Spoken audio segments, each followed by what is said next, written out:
उस लड़की की, औरत की, उसकी इज्जत तो नहीं लुटी, उसने तो अपनी इज्जत नहीं गंवाई।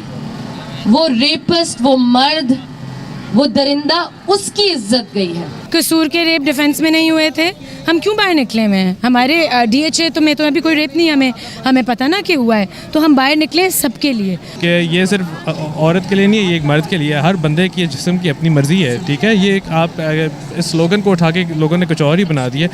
डेमोक्रेसी का मतलब है कि हर शख्स को आज़ादी हो, ये नहीं कि दरिंदों को, जो जराइम पेशा लोगों को तो आज़ादी हो। वो तो कहते हैं ना कि जी आज़ादी, जश्न आज़ादी क्या मिला? हम लोग क्या जश्न आज़ादी मनाते हैं? जगह जगह थूकने की आज़ादी, जगह जगह क्राइम की आज़ादी, जगह जगह बेईमानी की आज़ादी।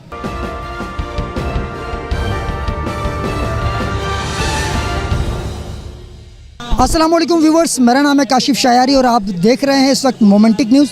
हम इस वक्त मौजूद है कराची प्रेस क्लब के बाहर और बाहर यहाँ पर हम देख रहे हैं कि Pakistani drama and film industry से ताल्लुक़ रखने वाले हजरात प्रोटेस्ट कर रहे हैं उस वाक़े के ख़िलाफ़ जो लाहौर मोटरवे पे बेरहमाना रेप किया गया उस खातून का, उसके बच्चों के सामने उस जुल्म के ख़िलाफ़ आज यहाँ एहतजाज किया जा रहा है। हम देख रहे हैं कि पूरे पाकिस्तान में लोग निकल रहे हैं और अपना एहतजाज रिकॉर्ड करवा रहे हैं। हमारी कोशिश होगी कि हम जाएं और इनसे मज़ीद बात करें इस बारे में कि इनके क्या तासुरात है, किस किस्म का गम और गुस्सा ये हजरात रखते हैं।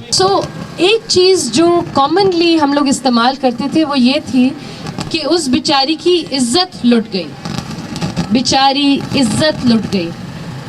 उस लड़की की, औरत की, उसकी इज्जत तो नहीं लुटी, उसने तो अपनी इज्जत नहीं गंवाई। वो रेपिस्ट, वो मर्द, वो दरिंदा, उसकी इज्जत गई है। And that is something we have to change. हम कतराते हैं बात करते हुए अब्यूज़ से, हमें शर्म आती है, हमें जिस्म का लफ्ज़ कहने से शर्म आती है। इसीलिए मर्द हजरात को बुरा लगता है जब हम कहते हैं मेरा जिस्म मेरी मर्ज़ी। क्यों बुरा लगता है? क्योंकि उसमें जिस्म आपको बुरा लगता है लफ्ज़, मगर वही चीज़ तो आप उसको वायलेट करते हैं। So that's all I want to say. I think ये हम पे बहुत बड़ी रिस्पॉन्सिबिलिटी है as media people. I am very grateful for Yasir कि हमने ये ग्रुप बनाया, हम यहाँ आए हैं, क्योंकि हम पे ये बहुत बड़ी रिस्पॉन्सिबिलिटी है। हम लोग ड्रामे बनाते हैं, फिल्में बनाते हैं, न्यूज़ लगाते हैं। We also have to change our narrative. और सबसे इम्पोर्टेंट बात ये है कि हमारे करिकुलम में इसको हमें सिखाना है।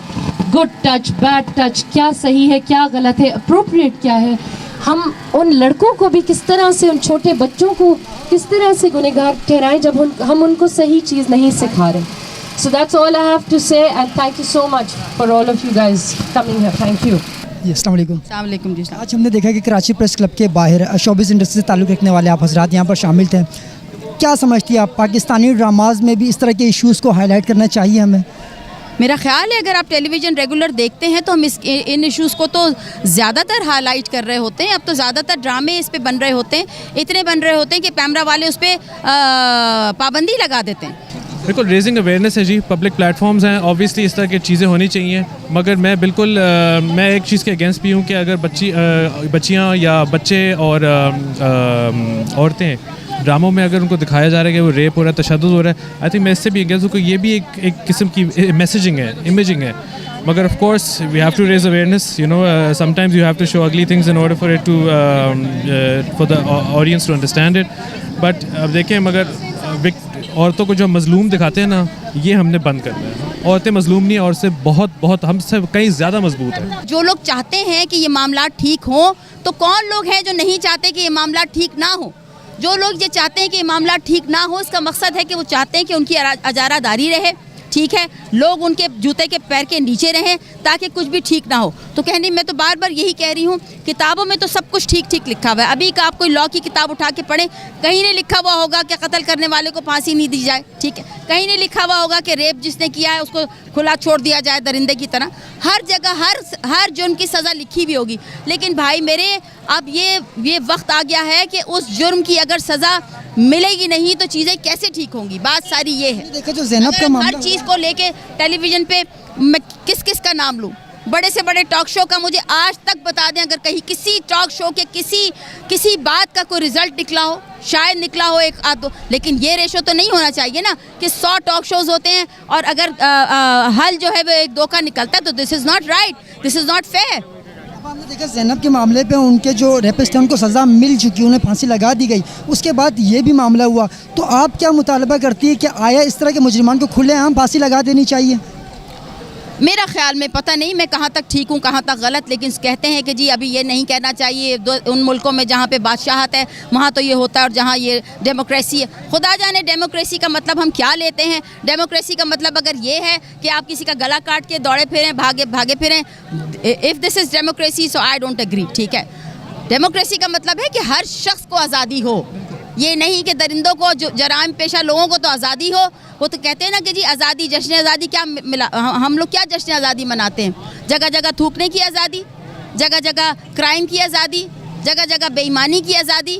हम लोग कहाँ किस दलदल में पड़ते जाते चले जा रहे हैं। खुदारा अब हमें आंखें खोल के रहना चाहिए, और अगर नहीं कोई आंखें खोल रहा तो एक दूसरे की आंखें खोलने की कोशिश तो करनी चाहिए। सर, आज हमने देखा प्रेस क्लब के बाहर शोबिज़ इंडस्ट्री से ताल्लुक़ रखने वाले आप जैसे अफराद यहाँ आज मौजूद थे, मर्द हजरात भी हमने यहाँ पर देखा, ख़वातीन भी यहाँ पर मौजूद थी, साथ साथ प्रोटेस्ट किया गया।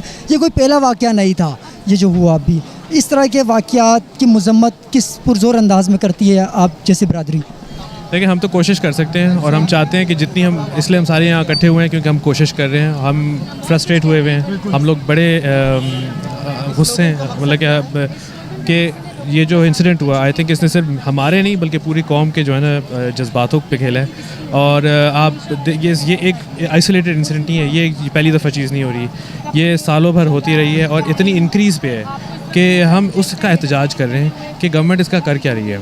ठीक है, हमें चाहिए कि हम औरतों और बच्चों के लिए बेटर प्रोटेक्शन मैकेनिज़म्स रखें, उनको हम एक वॉइस दें, उनको हम ये दबाने के बजाय और उन पर विक्टिम ब्लेमिंग करने के बजाय उनको एम्पावर करें। ये स्कूल्स में सिखाने चाहिए, मतलब कि, और लड़कों को घर पे तरबियत अच्छी देनी चाहिए कि औरतों को ट्रीट कैसे करना चाहिए। ये सारी चीज़ें होनी चाहिए जो हमारी सोसाइटी में मिसिंग है और हमारे लॉ में मिसिंग है। हमारे पास इतने अच्छे अच्छे लेजिस्लेशन के पीसेज हैं, मगर उनको इम्प्लीमेंट कौन कर रहा है? कोई इम्प्लीमेंट नहीं करा। तो हम ये एहतजाज कर रहे हैं और उम्मीद कर रहे हैं कि कोई हमारी आवाज़ सुनेगा। अगर नहीं करते रहे, अगर कोई नहीं सुनता, आज करेंगे, कल करेंगे और करते रहेंगे जब तक हमारी आवाज़ गवर्नमेंट सुनती नहीं है। हमें स्विफ्ट एक्शन चाहिए, और क्योंकि हमारे पास लॉज हैं, हमें बस चाहिए कि उस लॉ की इम्प्लीमेंटेशन। लास्ट क्वेश्चन मेरा आपसे, मेरा जिस्म मेरी मर्ज़ी किस तरह डिफ़ाइन करेंगे आप इसे? आई थिंक मतलब क्या, किस तरह डिफ़ाइन करेंगे आप? मतलब क्या, आप सोचें कि ये सिर्फ औरत के लिए नहीं है, ये एक मर्द के लिए है। हर बंदे की जिस्म की अपनी मर्ज़ी है। ठीक है, ये आप इस स्लोगन को उठा के लोगों ने कुछ और ही बना दिया, मगर ये रेप दिखाती क्या है? ठीक है, ये रेप दिखाती क्या है? Against your will you are being raped. ठीक है, तो ये आप मतलब कि it's a very simple concept. I think लोगों ने इसको उछाल के कुछ और ही बना दिए, बट आई थिंक मतलब कि कुछ समझदार आदमी भी यही समझेगा कि अगर आपका जिस्म है तो आपकी मर्ज़ी है कंसेंट देना, अगर कंसेंट नहीं है it's rape and that's a crime. आज हमने देखा कि आज हमारी शोबिज़ इंडस्ट्री से ताल्लुक़ रखने वाले हज़रात आप जैसे लोग यहाँ आए हुए हैं। मेरा एक छोटा सा सवाल है आपसे, क्योंकि बाकी बातें तो मैं शोबिज़ से कर चुका। लोगों का एक कंसर्न है, कहना है कि डिफेंस वाले सिर्फ तब निकलते जब उन्हीं पर आती है। अभी हमने देखा पानी भरा, उस वक्त भी डिफेंस वाले निकले, और सिर्फ रेप का मामला हुआ उसमें निकले। मुल्क में बहुत से इशूज़ है, तो उन मामलों पर भी शोबिज़ इंडस्ट्री बाहर क्यों नहीं आती? देखिए, रेप डिफेंस में नहीं हुआ, कसूर के रेप डिफेंस में नहीं हुए थे, हम क्यों बाहर निकले हुए हैं? हमारे DHA तो में तो अभी कोई रेप नहीं, हमें पता ना कि हुआ है, तो हम बाहर निकले सबके लिए। हम आवाज़ उठा रहे हैं सबके लिए, सिर्फ औरतों के लिए नहीं, मर्दों के साथ भी बहुत तशद्दुद होता है, मर्द बच्चों के साथ भी होता है। हम सबके लिए आवाज़ उठा रहे हैं। हमें हर बंदे के लिए जिस तरह आप फील करते हैं, आप घर से निकलते हैं, आपको तो नहीं डर लगता ना कि आपको हर मिनट कोई रेप कर देगा? आप सोचें इस डर में दिन रात रहना क्या होता होगा, क्या फीलिंग होती होगी। मैं अपने घर से निकलती हूँ, मुझे तो हर वक्त डर लग रहा होता है। तो ये एक इन्वायरमेंट अपने मुल्क में क्रिएट करनी है। बड़ी अफसोसनाक बात है कि हम मुख्तलिफ़ ममालिक में जाते हैं दुनिया के, और वहाँ बहुत सेफ़ फील करती हूँ। मैं अकेली निकलती हूँ, अपना बैग पकड़ा होता है, ना गाड़ी में होते हैं, हम अकेले रातों में सड़क पे भी चल सकते हैं, कोई कुछ नहीं करता, हम महफूज फील करते हैं। हम चाहते हैं कि हमारे मुल्क में भी ऐसा ही हम फील करें कि अगर आप मुझसे बात करें तो मैं आपसे डरूँ मत। अभी ये भाई मुझसे मेरे तहफ़्फ़ुज़ के लिए खड़े हुए हैं, मैं इनसे डर रही हूँ, मैं कह रही हूँ इसको दूर करो। अब ऐसे तो नहीं होना चाहिए ना।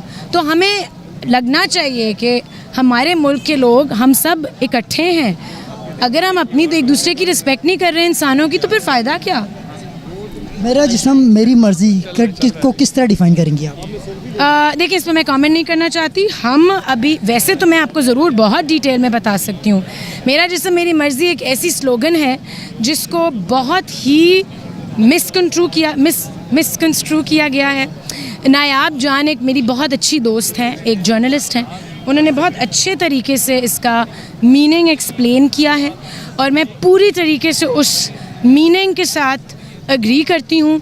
मेरा जिस्म मेरी मर्ज़ी का मतलब है कि मैं, औरत या मर्द, मेरा बुनियादी हक है, आइनी हक, दीन की तरफ से मुझे ये हक दिया गया है, मेरे आइन की तरफ से, मेरे खुदा की तरफ से मुझे ये हक दिया गया है कि मैं अपनी डिसीजंस और अपनी सारी जितनी भी मेरे साथ चीज़ें हो रही हैं उसकी मैं खुद ज़िम्मेदार हूँ। इंसाफ दो, इंसाफ दो, इंसाफ दो, इंसाफ दो, इंसाफ दो।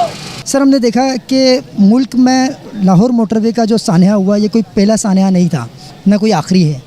ज़ैनब के मामले में भी मुजरिम को सज़ा दे दी गई, फांसी लगा दिया गया। अब ये मामला हुआ, लोग कह रहे हैं कि इन्हें जो है खुलेआम फांसी लगा देनी चाहिए। आप क्या समझते हैं, इसकी सज़ा यही है? और क्या उन्हें फांसी लगा देने से क्या जुर्म रुक जाएगा? देखिए, पहले भी ज़ैनब का वाक़या हुआ, इमरान को फांसी दी गई, लेकिन वाक़या रुक नहीं रहा। एक महीने में, ये जो अगस्त सितंबर का महीना है, इसमें हमने इतने सारे वाक़या सुने पाकिस्तान भर में, कभी पंजाब में, कभी सिंध में, कभी कराची में, कभी लाहौर, कभी गुजरांवाला, फैसलाबाद, हर जगह हुआ है।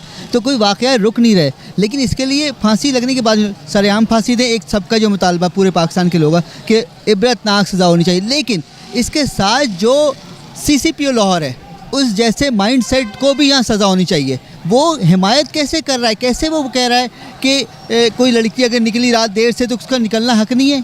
क्या यानी क्या कहना चाह रहा है वो कि नहीं, लड़की घर से निकले तो वो गैर महफूज है इस मुल्क में, और हम जो चौकीदार हैं इस मुल्क के, सिपाही हैं, पुलिस वाले हैं, मुहाफ़िज़ हैं, वो उनकी हिफाजत नहीं करेंगे? वो ये कहना चाहते हैं। इस तरह के माइंडसेट को ख़त्म करना है। इनको अगर इबरतनाक सज़ा मुल्ज़िमान को तो मिलेगी। आज वो पकड़े गए मुल्ज़िमान, एक प्रूफ हो गया, उसने इतराफ़ भी कर लिया शफ़क़त ने, ठीक है, और आबिद भी पकड़ा जाएगा जो दूसरा बंदा है। लेकिन जो CCPO जैसे लोग हैं, इनको ज़रूर पकड़ना चाहिए। इनको कुछ नहीं करेंगे तो आप कुछ नहीं होगा इस मुल्क में। ये चीज़ चलती रहेगी कि जो लोग, लड़की देर से निकलेगी तो आप उसको क्या, उसके साथ रेप होना चाहिए? अगर कोई लड़की रात को घर से देर से निकलती है, कोई मजबूरी में निकलती है, किसी की गाड़ी का पेट्रोल ख़त्म होता है या कोई गाड़ी ख़राब हो जाती है, क्या उसके साथ रेप होना चाहिए? यानी क्या वजाहत कर रहा था, क्या किन की हिमायत कर रहे थे CCPO? मेरी नज़र में इस सारे वाक़े में सबसे बड़ा मुल्ज़िम तो है ही जिसने रेप किया, लेकिन उनका हिमायती सबसे बड़ा सहूलतकार ये CCPO लाहौर उमर शेख है। इसको ज़रूर सज़ा होनी चाहिए, और इस जैसे को सज़ा नहीं होगी तो कुछ नहीं होगा। इसको तो मुझे लग रहा है हटा भी नहीं रहे वो। यानी इतना ढटाई है पूरे मुल्क में, पता नहीं किस बात की उसकी हिमायत की जा रही है। वो वहाँ का राव अनवार बना हुआ है लाहौर का, कि उसको नहीं करेंगे कुछ ही। उसकी वजह से उन्होंने एक IG को हटा दिया उसके मसले पर, लेकिन उसको नहीं हटा रहे। हालांकि वो पूरे पाकिस्तान जानता है वो गलत बात उसने बात की। वो कैसे उसने कहा किसी को कि वो रात देर से क्यों निकली, और फ्रांस का उसका माइंड है। बिल्कुल इस तरह नहीं होना चाहिए। सर, इस पर आपका क्या तज्ज़िया है? हम जब सिंध के मामलात को देखते हैं, सिंध में कुछ इस तरह का वाक़या होता है तो कहा जाता है कि शहर इनके कंट्रोल में नहीं है, वफाक के हाथ में दे देना चाहिए। अब हम पंजाब जैसा सूबा जिसमें, और लाहौर जैसा शहर जहाँ ये वाक़या होता है, वो 3 दिन गुजर जाने के बाद भी मुल्ज़िमान, रेप का मुल्ज़िम उनसे पकड़ा नहीं जाता। तो बाकी अगर इस तरह के वाक़यात होते हैं तो इस सिचुएशन में पुलिस के क्या मामला है, किस तरह उन चीज़ों को हैंडल करेंगे? क्या तज्ज़िया होगा इस पर आपका? नहीं, देखिए, ओवरऑल जो है कोशिश ज़रूर अच्छी रही पुलिस की उनको पकड़ने के लिए, और देखिए करीब तक पहुँचे, उनको तकरीबन पहुँच गए। अब वो पकड़ा ही जाएगा। आबिद 1-1.5 दिन की बात है मुश्किल से। देखें, आबिद से जो मिले जुले लोग थे वो सब पकड़े गए। आबिद अब खुद ही आ जाएगा या पुलिस उस तक पहुँचेगी 2 में, क्योंकि पुलिस भी कल परसों रात को जब पहुँची उसके बाद तो वो वहाँ से निकल के भाग रहा था। तो यानी अब दूर नहीं है। नेटवर्क पाकिस्तान का अच्छा हो गया, पुलिस की एक फ्रेंसिक वगैरह, जियो फेंसिंग होती है, यानी एक उनके पास सिस्टम अच्छा है किसी मुल्ज़िम को पकड़ने का, कैमरे की सहूलत है, बहुत सारी चीज़ें हैं। लेकिन फिर मैं दोबारा बोलूँगा कि हमने इन चीज़ों को अपने मुआशरा में बहुत चीज़ें ख़राब हो रही हैं, तो उनको हम जब छोटी छोटी चीज़ों को रोकेंगे ना तो ये बड़े वाक़यात नहीं होंगे। लेकिन हम छोटी छोटी चीज़ों को खुली इजाज़त दे रहे होते हैं, किसी को किसी पे हूट करने की, जुमले कसने की इजाज़त दे रहे होते हैं, जो चाहता है जिस पर कुछ भी बोल देता है। तो ये नहीं होना चाहिए। पुलिस का किरदार ओवरऑल इसमें मेरे ख्याल ठीक रहा है, बुरा नहीं रहा। लेकिन पुलिस के चीफ है लाहौर का, उसका किरदार बहुत ही घटिया रहा है। और इस जैसे बंदे को तो SHO तक नहीं लगना चाहिए किसी थाने में। वो बंदा पूरे लाहौर का पुलिस का चीफ बना हुआ है।